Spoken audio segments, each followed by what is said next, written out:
So we're going to talk about and define discrimination and harassment. They are actually two different things. While harassment is a subset of discrimination, there's different things to watch out for both of them. Of course, there are different federal, state, and local laws that govern what is discrimination and what is harassment in the workplace. And New York has specific laws that are different from other places. So given that many, if not all of us are in New York and New York City, it's important that we understand the distinctions there. And then we're going to talk about how to identify discriminatory and harassing conduct and how to be an active bystander, which is something we'll specifically get into examples about. And then we'll talk about what can constitute bullying, which is different from harassment or discrimination, and why it can still be a matter of concern, even if it's not necessarily a legal issue. And then when to escalate concerns in accordance with the New York City Bar's policies, because it's important not only to be aware of the federal, state, and local laws, but also, of course, the city's policies to ensure that you are in compliance with those. We'll talk about retaliation, and then some special responsibilities of managers. I understand that this is the general managers and non-managers, but I think it's important that everyone know some specific roles that managers are tasked with, because it informs how you might act in the workplace. So some basic important terms that will kind of guide our entire discussion here. First is discrimination. This means that you're treating someone different based on a protected characteristic, and protected means protected by law. And that's a variety of different characteristics. It could be race, it could be gender, it could be age, it could be disability, sexual orientation, nationality. And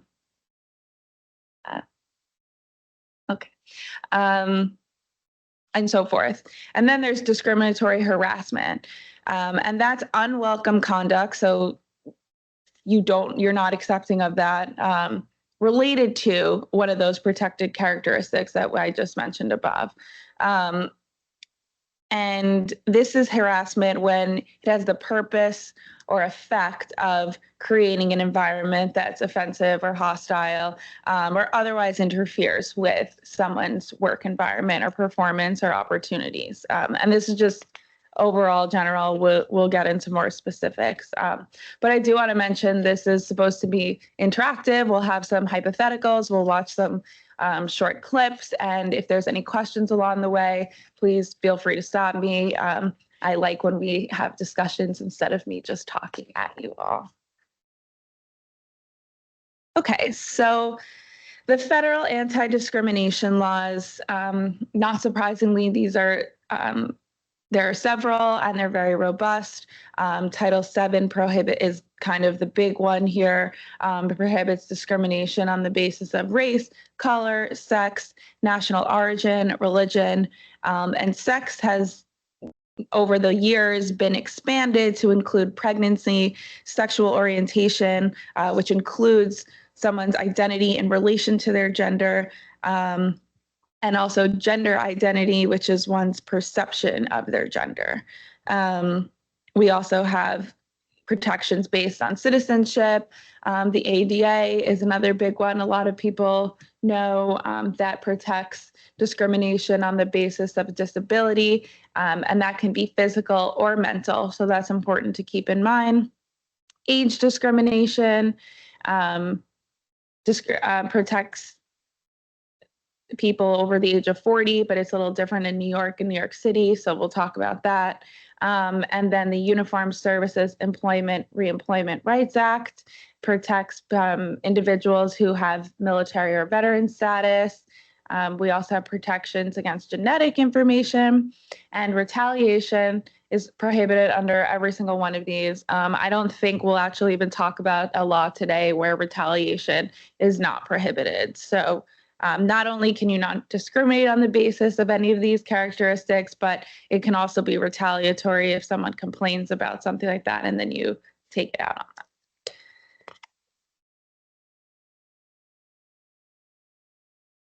Okay. And then, like I mentioned, New York specifically has additional state and local anti-discriminatory laws. Um, and these are even more expansive than the federal anti-discrimination laws. So this includes gender expression. That can be like through appearance, dress, your behavior, marriage or partnership status, family or caregiver status, if you're a victim of domestic violence or stalking, traits historically associated with race. This is a newer one. So this includes hair texture and protective hairstyles, um, reproductive health decision making, and height and or weight, which is also a newer one. There's a lot to keep track of, and you don't have to memorize all of these, but the point is so that we can just educate you so you're aware of all of this. So talking about harassment now, when does behavior rise to the level of harassment? It used to be a higher level than it was now, but in New York, the law has recently changed over the last few years. So now harassment does not need to be severe or pervasive to be unlawful. It's really quite a low standard. So conduct can be unlawful if it rises above petty slights or trivial inconveniences. So what is that? People argue about it every day, what that really is or not. But generally, it's any behavior in which an employee or another covered individual, depending on the context of the interaction, is treated worse because of a protected characteristic. Um, and really important, one of the major differences between harassment and discrimination is that intent has no effect on whether behavior is harassment. If you say things, and we'll look at some examples that have the effect of making someone feel uncomfortable in their work environment because of a protected characteristic, whether it's race, gender, sex, any of those, that can be harassment, even if you have the best of intentions. So, as you all know, I'm sure, this city bar has its own EEO policy. And again, you don't need to memorize this, but it's important that you're all aware of it. This is just on top of all the laws that we reviewed, that the city bar is an equal opportunity employer. Of course, they don't discriminate and won't tolerate discrimination based on any of the characteristics that we have already reviewed. So I'll give you a minute to scan, and I'll move on. Similarly, the city bar also has an anti-harassment policy, and I believe both of these are all available on the intranet page. If you ever have a question about it, but you should be familiar generally with what this covers.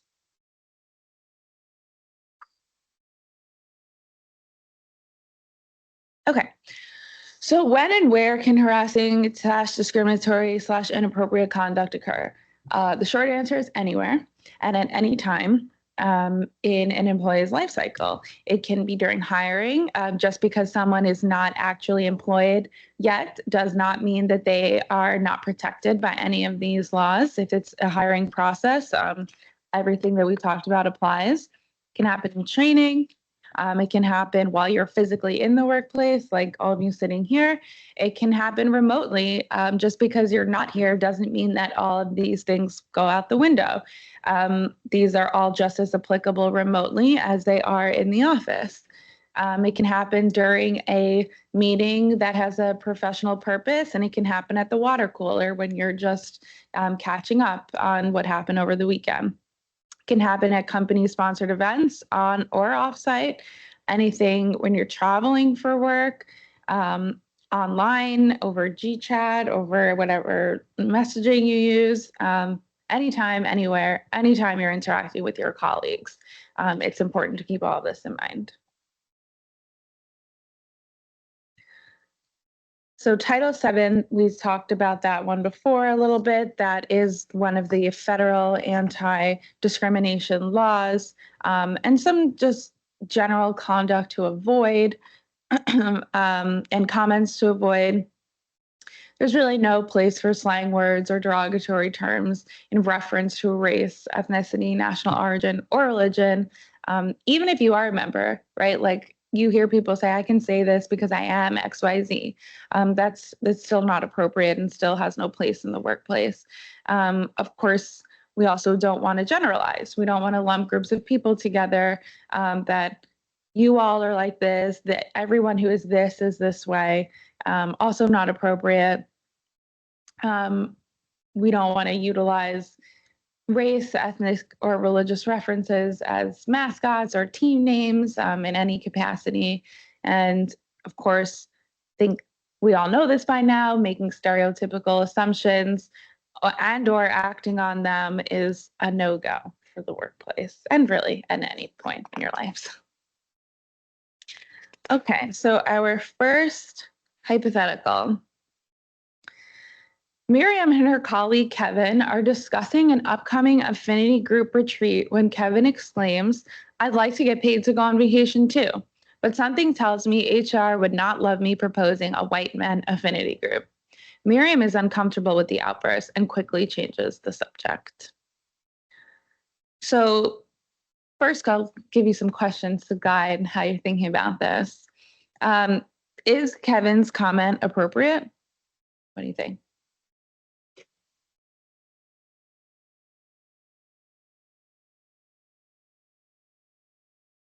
Anyone?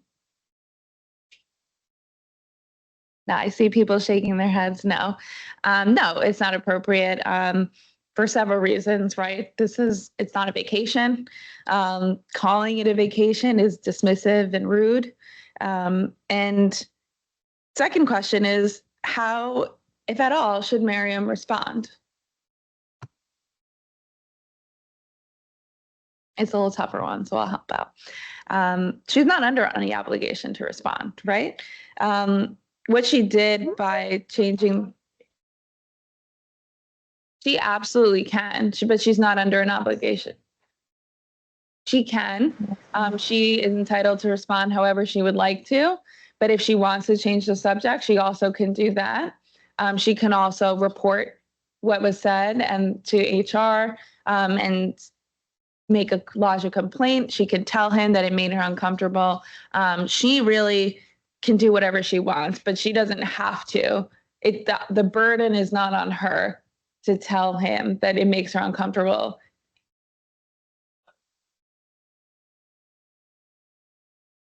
You absolutely can tell him.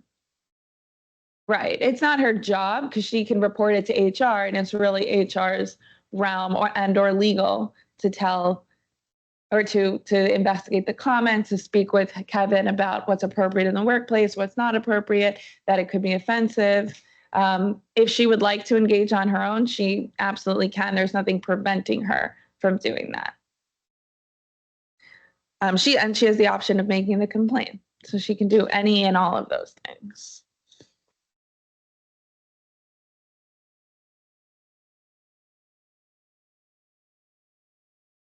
So we also mentioned before gender identity.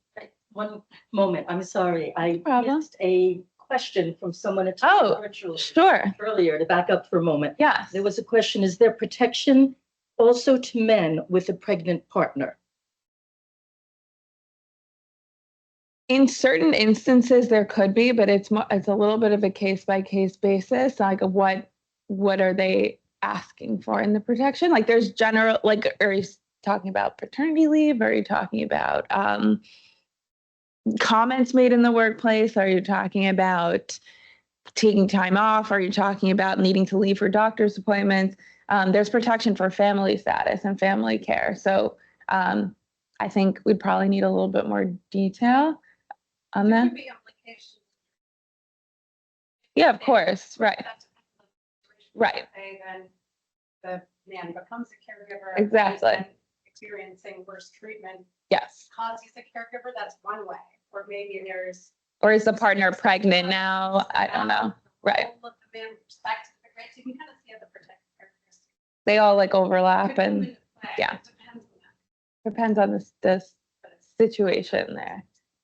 Okay, well, if there are further comments or questions, I will let you know. Perfect. Okay, so gender identity protections. Under federal law, under Title VII, which we spoke about a little bit earlier, Title VII prohibits discrimination because of sex. This includes discrimination based on sexual orientation and sexual identity. This is also a relatively newer development. In 2020, the U.S. Supreme Court held that because of sex includes discrimination on the basis of sexual orientation and gender identity. And in doing so, the court really made it clear that employers across the country are now prohibited from terminating an employee solely because of their sexual orientation or gender identity. So that means whether they're gay or transgender or anything like that. And this has had pretty far-reaching implications for many states. And then we also have state and local laws that provide protections based on gender identity and expression of sexual orientation. New York, of course, has one. And in New York, discrimination or harassment on the basis of gender identity, gender expression, or sexual orientation constitutes sex discrimination. So this is pretty far-reaching. So it's just important for everyone to keep in mind. And just to dive into this a little deeper, although there are a variety of different gender identities, the three most common ways people identify, and it's not limited to this, but I just want to prime everyone for like the most common ones, are cisgender, which is a person whose gender aligns with the gender the sex they were assigned at birth. Transgender is a person whose gender identity is different than the sex they were assigned at birth. And non-binary, a person who does not identify exclusively as a man or a woman. And then just to talk a little bit more about the protections afforded to in the gender identity realm, no employee should be terminated on account of their gender identity or expression, required to use a segregated facility, so that could be bathroom or anything else because of their gender identity, or asked to provide any medical or legal documentation of their gender identity. It's also really important that we respect and use individuals' preferred name, pronoun, or title, regardless of what's your preference. It's not our job to assign pronouns and names and titles to other people. We listen to what they tell us and refer to them in the way that they've asked us to refer to them. Okay, we have a little clip. Oh, I don't hear volume.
Okay, so a few things.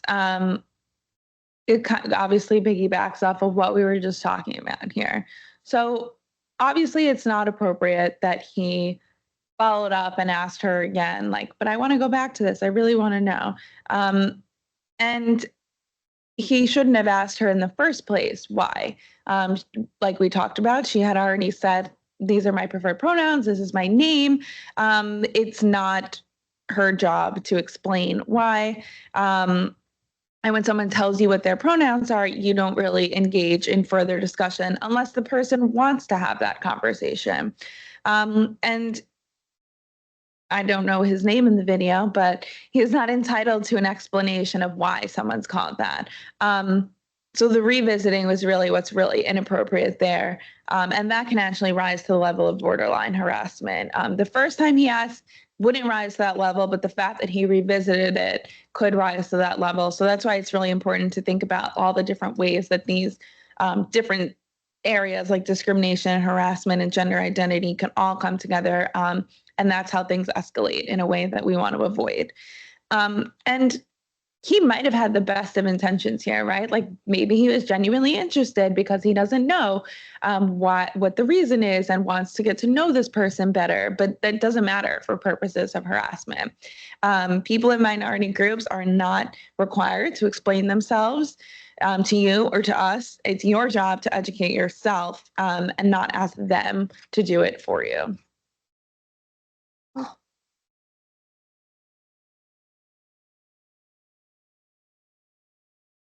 Yep, stuck. So sex stereotyping. This is another form of harassment. And this is harassing a person because they don't conform to the gender stereotypes that and that may constitute sexual harassment or sex discrimination. So you think about this like logically, whereas all of this really, if you put your common sense hat on it, it makes sense, right? So problematic conduct could include commenting that a female employee would look prettier or more professional if she wore a skirt or she put red lipstick on or she pulled her hair back. All that's inappropriate. Assuming that a colleague enjoys or understands certain things based solely upon their gender identity. So like you're a guy, you must love watching football. You're a Black male, you must like basketball. All of those things are inappropriate. And it's stereotypical. Like each person is their own individual and we should get to know people for who they are and not base it on assumptions. And then reacting negatively to a person performing a job that is usually or was previously performed by persons of a different sex. So, I mean, the typical example is like when you have a woman doctor and people expect it to be a man and they call her a nurse. Obviously, that's not most applicable for your circumstances here, but that's like the idea that this is and that you should keep in your head. So what is sexual harassment? This is obviously different than the general harassment that we've been talking about, which can be based on sex, can be based on gender, can be based on race and gender identity and all the other protected characteristics that we've already discussed. Sexual harassment is a world of its own. And the EEOC guidelines define sexual harassment as unwelcome sexual advances, requests for sexual favors, and other verbal or physical conduct of a sexual nature. And there's two types of sexual harassment that I want to highlight for you all. First is quid pro quo, and this is when it has to involve a supervisor. So if you're not thinking about a supervisor, then this doesn't apply. And this is your classic, I scratch your back, now you scratch mine. If you want to get promoted, you need to sleep with me. That's obviously the most basic level. It can get a lot more complicated, and it does get a lot more complicated. But it's really an explicit or implicit promise in exchange for sexual conduct. And the promise, it has to be tethered to work. And then a hostile work environment can involve anyone. So could be two coworkers, can be a supervisor and a subordinate, could be two senior level people, it doesn't matter. And this is unwelcome conduct, again, committed by anyone that interferes with an individual's work performance, or creates an intimidating, hostile, or offensive working environment. You can think about this constant comments of sexual banter, advances that people make on their coworkers or supervisors, anything like that. So some classic examples that we see and that we don't want to happen here or anywhere. Unwelcome touching. This could be a brush. This doesn't have to be like something so forward. It can be a brush of someone's back. It could be a massage. It could be hugging. Like maybe once you're okay with it, but maybe then after you hug once, this person keeps hugging you, and then that becomes unwelcome and uncomfortable. Telling or texting or emailing sexually explicit jokes or comments, could be about you, could be about someone else, doesn't matter who it's directed towards. If it's said to you, or even if you overhear it, that can be examples of a sexual hostile work environment. Suggestive comments about your appearance or dress. Wow, like that dress looks really great on you. Right, that's different than, oh, I really like your dress. Where'd you get that from? It's think about like how things are said and how they're going to be perceived, because remember, the intent doesn't matter here. It's the impact of it on the person. Discussion about sexual thoughts, fantasies, or activities. You'd be surprised how many times we find people talking about their sexual dreams in the workplace. That's not appropriate. Please don't do that. Leering, catcalling, sexual gestures, love letters, phone calls, could be texting, emailing, asking someone for a date more than once. You get one bite at the apple. You can ask someone once if they want to go out with you. If the answer is no, then you're done. You cannot ask them again. Do not ask them again. If the person changes their mind, they'll come to you. Don't ask them more than once. One bite at the apple. And this doesn't mean that you can't interact with your coworkers, right? But the reason that we're like highlighting all of these things is because they come up. We're not pulling them out of thin air. These things all happen. And I've represented tons of clients in various litigations where we're arguing these very things that I'm reading about. So like, this is real. This is not just detached cosmic things that we're pulling out of the cloud just to talk about. They really happen. And if you use your common sense hat, this won't happen, but we'll go through it all nonetheless. So like some examples of things that are not wrong, and it's all about the impact and how you say it. It's like I said, you can compliment someone's clothing, but in a way that's not sexual, and doesn't intimidate them, because especially if you're a supervisor or you're a subordinate, right, there's the power dynamic that you have to be aware of. And just be sure not to say things all the time, right? Like once or twice is probably enough. You don't need to go over the top, even if it's just complimenting someone's clothing or hair. It can just get weird. This is just a further extension of that. There are some complaints that commonly contain statements like the below, joking about people being too PC or not being able to say anything anymore, joking about people who have alleged sexual harassment, complimenting a colleague and then joking, saying, oh, am I even allowed to say that anymore? Or can I do that? And stating that you can no longer speak freely in mixed company, quote, or in the presence of a person belonging to a particular protected class. These are all aspects of a work environment that can relate to harassment and cause harassment. So just because you're not being explicit in the way that was on the previous slide, comments like this are also inappropriate. Okay, another case study. So Selena is a curvaceous woman who prefers to wear form-fitting dresses to work as she feels they're most flattering for her body type. One evening after work, she and her coworkers go to City Bar Holiday Party, where she meets several of her coworkers' spouses.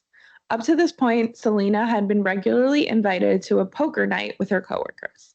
The first week after the holiday party, Selena stops being invited and confronts her colleague Matt about it.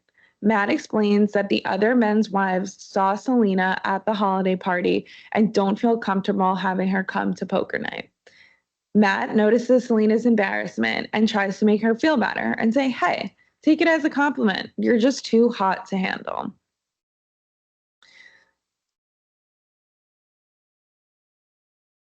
So a few questions here. Should Selena change the way that she dresses? Are Matt and the other colleagues allowed to exclude her from their after work events? And was Matt's last comment to Selena appropriate? Does it matter that they're friends and he's trying to make her feel better? What do you guys think?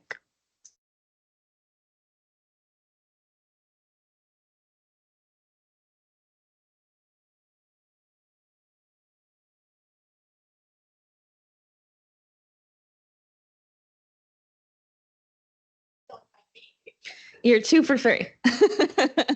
That was good though. I appreciate it. So correct, she can dress however she wants, as long as it's in line with the city bar's dress code, if there is any. But that's probably a different question. But as long as it's appropriate, absolutely, she can dress however she wants. And intent doesn't matter here. The fact that they're friends and he was trying to make her feel better, saying something like you're just too hot to handle, definitely inappropriate, out of line, out of bounds, that can rise to the level of sexual harassment. It doesn't matter that he was trying to do a nice thing.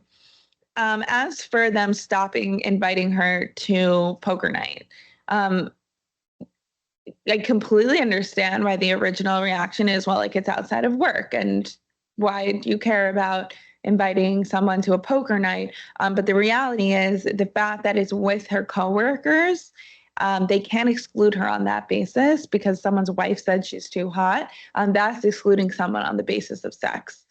And if it was with friends and just friends and had nothing to do with work, then it could be a different story. But the fact that it's organized by coworkers, that's an extension of the workplace, and it's still exclusionary. So you can't exclude someone because your wife doesn't like it or your partner doesn't like it. You can stop having poker night altogether. You don't have to go, you can just end it. But you can't make that exclusion based on the fact that you don't like the way that she dresses, because that is excluding someone on the basis of sex, which is unlawful.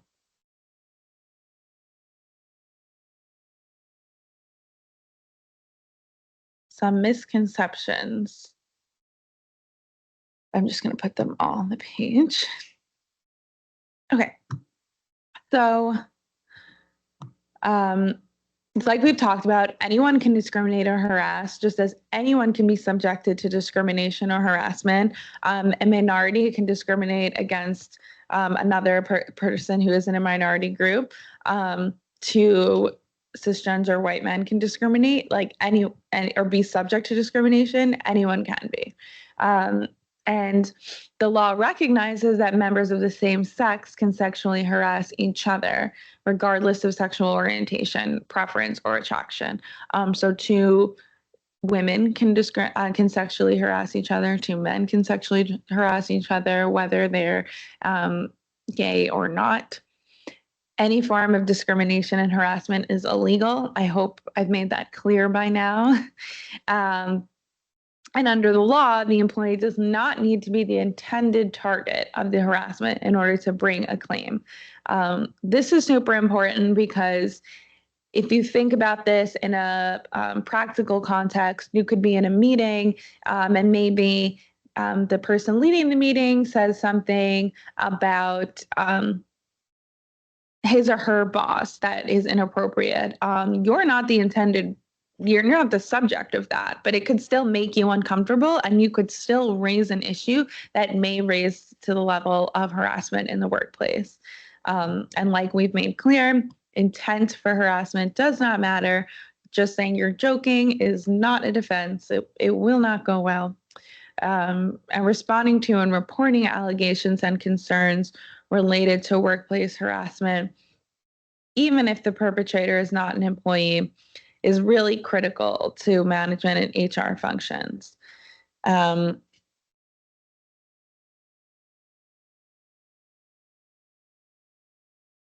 Next one. All right, so switching gears a little bit, I went over this briefly in the beginning. So the Age Discrimination in Employment Act, which is commonly known as the ADEA, prohibits discrimination on the basis of an individual being over 40. New York City, like I said in the beginning, we were going to get to this, is a little different. New York City actually prohibits discrimination over the age of 18. So there's a big gap there in terms of us. For our purposes, we need to think about 18 and older because we're all situated in New York City. Avoid using terms that in common sense don't make sense to use. We don't want to say you're a grandma or grandpa, this person's a dinosaur, okay, boomer, millennials and Gen Z or so, whatever you want to use to finish that sentence. We need some more young blood in here. When I'm saying it now, you're all like, yeah, of course I wouldn't say that. But sometimes when you're in the workplace and in meetings, things just come up and come out. So the purpose is to highlight this all for you so that you're aware of it.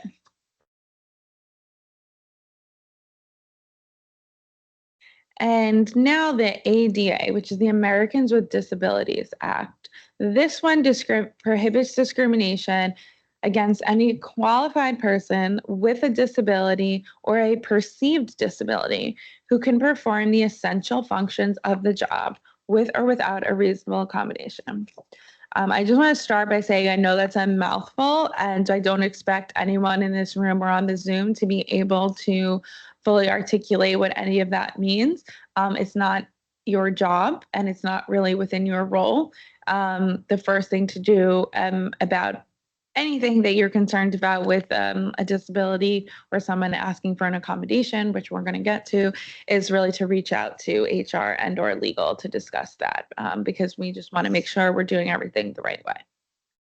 So some things just to avoid here, to avoid any claims of discrimination based on someone's disability, discussing their either known or what you think might be a physical or mental disability, unless raised in the context of requesting an accommodation. So you don't want to just bring up that someone might have this, you think they have this disability, and you're talking about it with them in a review. Unless they bring it up, there's no place for that. We don't want to speculate, right? That goes along the lines of we don't want to assume that someone has or does not have something. I think it's self-explanatory that we don't want to use outdated terms like someone is retarded or crippled or spaz. None of those things are good. And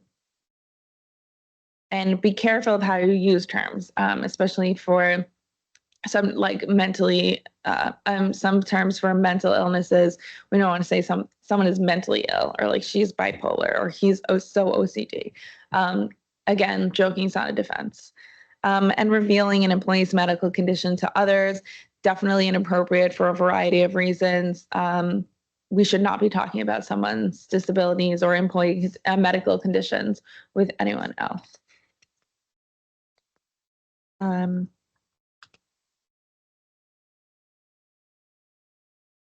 Another example, I just want to make sure we're good on time. Okay.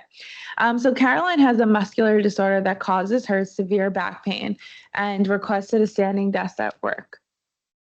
Her employer grants the request. Adrian, Caroline's coworker, enters Caroline's office and is surprised to see the standing desk. She comments, "Wow, this is nice. How'd you get this?"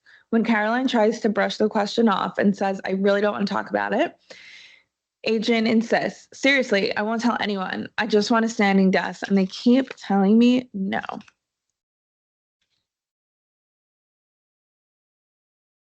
So what do we think here? Is Adrian's response appropriate? How should Caroline respond? What do you guys think?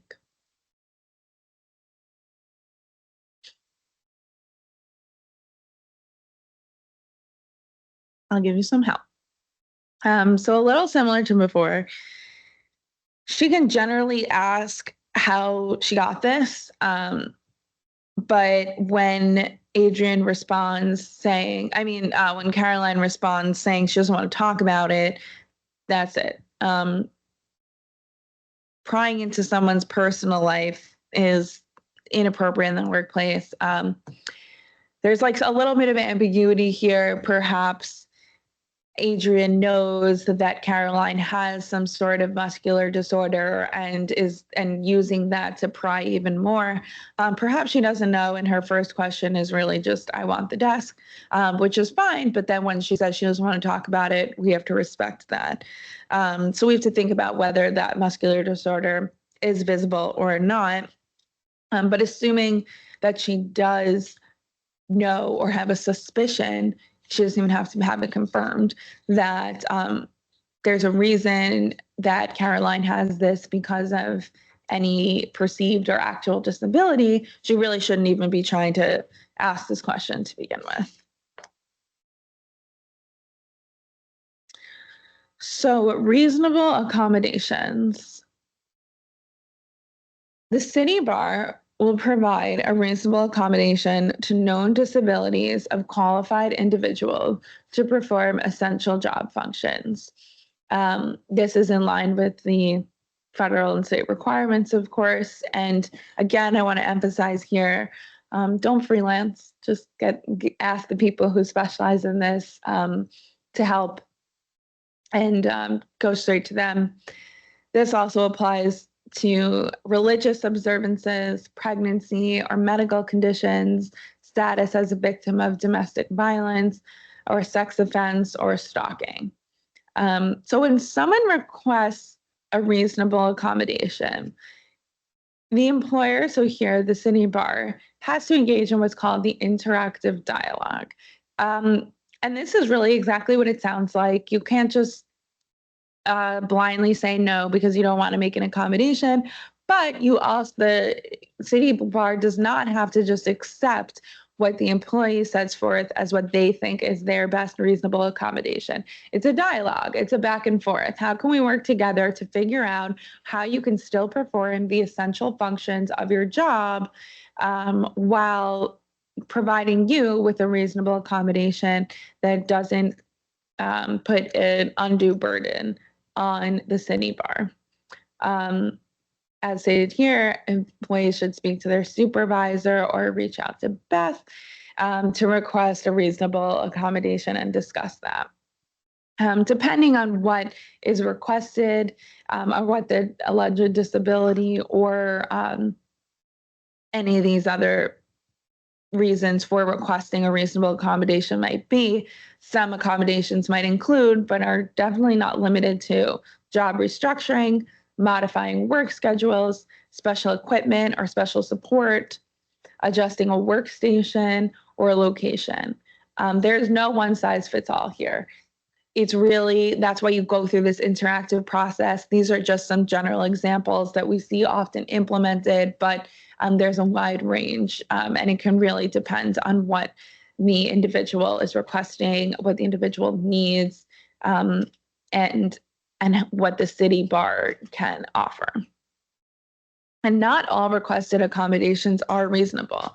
That's why we go through this interactive dialogue. It's really a case-by-case basis. It could also be reassignment. Some other examples could also be reassignment to a vacant position, acquiring a different equipment, like that could be the standing desk we were talking about, different screens, different type of keyboard. There's a really wide variety. But like I said, it really is a case-by-case basis.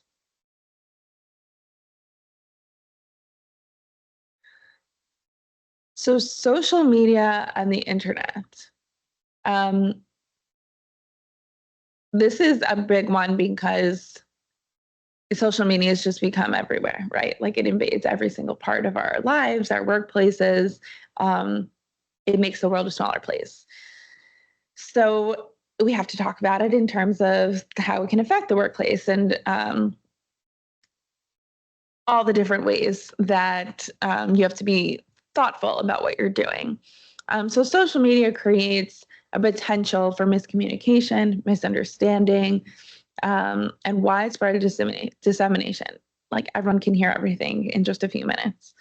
It can blur professional lines and make people feel like they're on more personal friend basis than coworkers. And of course, work friendships are encouraged, but there are certain times to be appropriate. There's certain discussions that you probably just shouldn't have with your coworkers. And again, I'm going to think back to my common sense hat. Just be thoughtful about what you're doing. And really important that any work devices you might have are not your personal devices. There is no privacy on them. The city bar essentially owns everything that you do on your computer or phone or whatever it is that is on your work device. So don't use your office PC as your personal. Don't assume that anything you've done on your office PC is private, and don't treat that workspace as your private domain because it's not. And there's the reason why this is important to talk about is because there's really been a rise in the use of social media at work and between coworkers that has caused issues in the workplace. And although they might use it during non-work hours, the same rules apply, right? Like it's the same thing we were talking about with the poker night. Just because it's not in the workplace, you're not sitting here, doesn't mean that everything we've talked about doesn't apply. Harassing someone online is the same thing as harassing them in person. Another case study, Margaret is scrolling through Instagram after work and came across a post from her coworker, Christina. The post includes a picture of a same-sex couple holding a baby with a red X in the caption, reading, "Children need both mom and dad." The next day, Margaret shows the post to her manager, Lucy, and says, "This is completely inappropriate and frankly makes me uncomfortable to work with Christina anymore." Lucy responds, "Ugh, I agree, that's pretty offensive, but you know, it's her personal page. She has a right to free speech and everything. Just block her." Was Lucy's response appropriate? What can or could Lucy do in this situation? I think this is a hard one. So it's interesting because Christina's not posting something related to work. But Lucy probably, as a manager, shouldn't be taking that position. She should be raising this with HR because what Margaret is saying could be interpreted as a complaint. Maybe someone needs to say to Christina, "You should put your stuff on private." And this is just an example of whatever you're saying in the social media, not in the workplace, will make its way into the workplace. And just be thoughtful about it. Like, while this may not raise to the level of unlawful conduct, you don't want to make someone else in the workplace uncomfortable. And of course, you want to balance that with your own right to express your own views. So maybe it's like not being friends with people on social media. Maybe it's keeping yourself private. You just use your common sense head again. If you wouldn't say it in the workplace, probably don't post it online because it will get there. Same vein here, interactions outside the office. You always represent the city bar, and it doesn't matter where you are. This can include travel outside of work. This can be, outside of the work site, obviously, offsite dinners and functions, holiday parties, happy hours, other group celebrations. I think we're all adults and we all know this, but drinking can lead to reduced inhibitions. Probably not the right place to be getting drunk with your coworkers. It can lead to inappropriate conduct, and we just don't want any of that to impact any of you all in the workplace.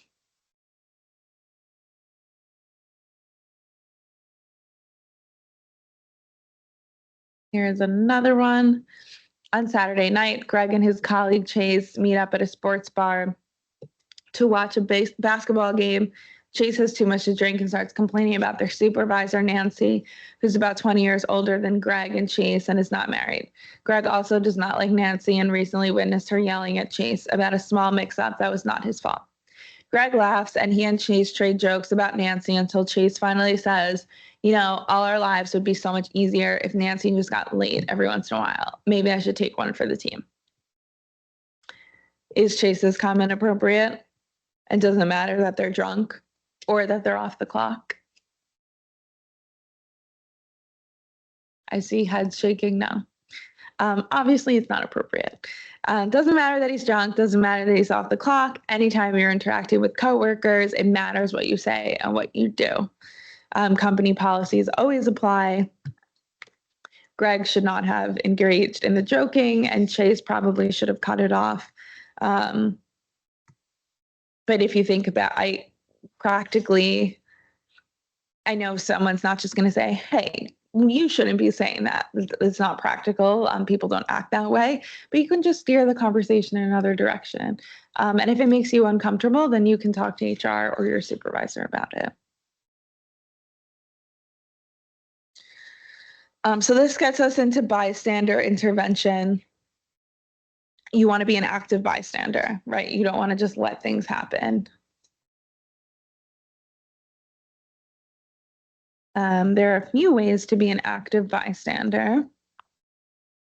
One of them that I just mentioned would be interrupting whatever you think is inappropriate behavior.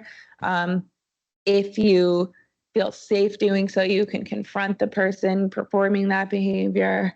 And well, obviously, just to back up, the bystander is the person who's kind of witnessing it, but not necessarily the target audience of whatever is being said or done. You can document it and discuss it with HR or legal.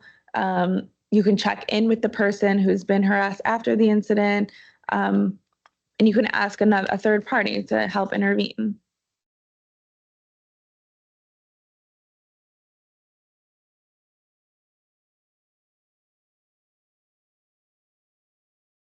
I'm going a little faster because I know we're basically out of time. So bullying and abusive behavior, like I mentioned in the beginning, just because it's not unlawful doesn't mean we should do it in the workplace. It's against company policy, the city bar's policy, and it won't be tolerated for all the reasons that you might think. Low morale, camaraderie, self-esteem, reduces productivity. Clear examples: humiliating, shouting at other employees, using disrespectful language, spreading rumors or engaging in gossip, isolating people. But there's a difference between bullying and just having difficult conversations at work. Sometimes it can be difficult. Maybe someone didn't perform on a project as well as you had hoped, and you want to give feedback on that. Or you want to discuss with a coworker how you think that they're not pitching in appropriately on something you're working on. That's not bullying. That's different. It's having a difficult conversation. It's talking legitimately about workplace concerns. And that doesn't constitute bullying.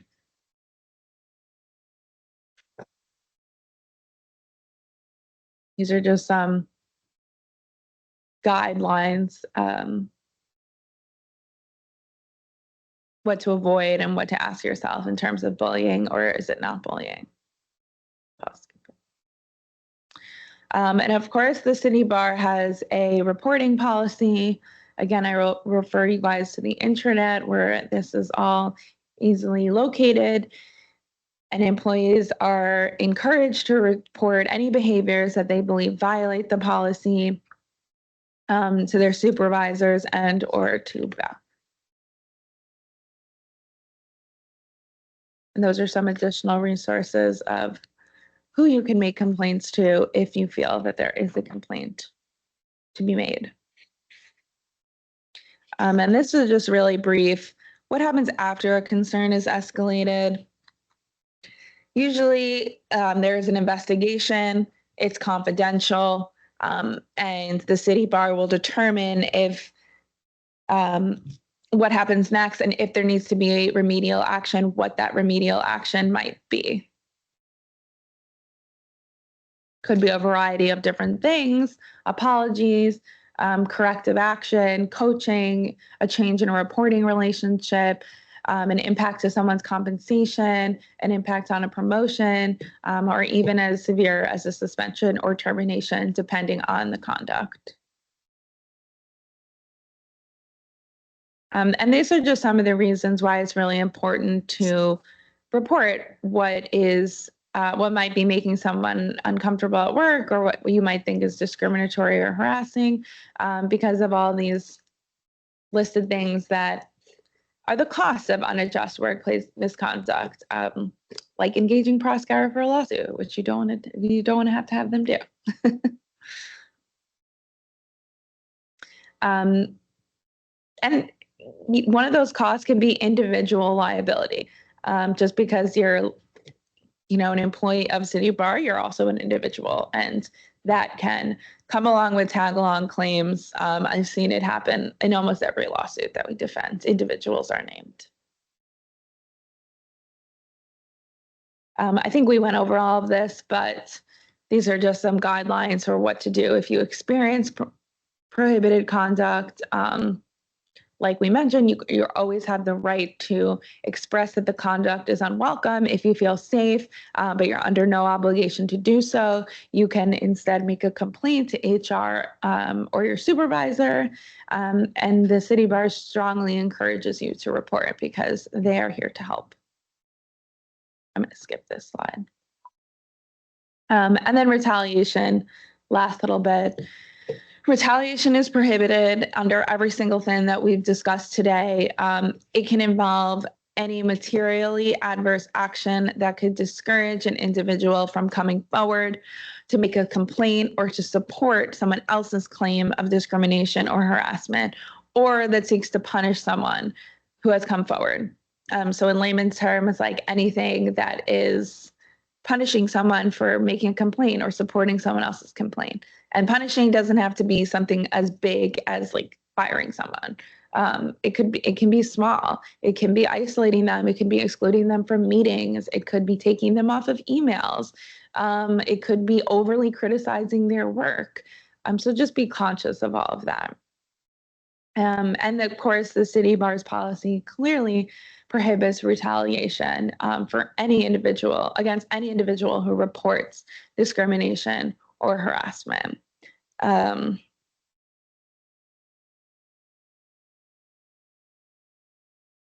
retaliation can be by anyone, again. So just be thoughtful of your conduct. So just like we've said, know the policies we've gone over, know where they're located and where you can find them.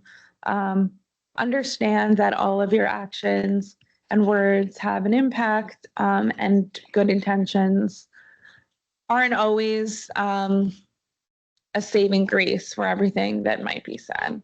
And just use your common sense. I think all of these things that we've gone over make sense logically. So just think about things before you do that. Any questions? I know I rushed a little at the end, so I'm happy to go back.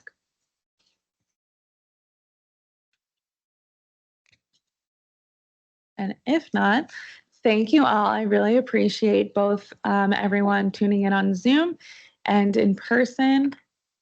I hope this was helpful. If there's any questions, I know that Beth and Lauren will be available to you and can direct any specific questions back towards us. Thank you. Thank you.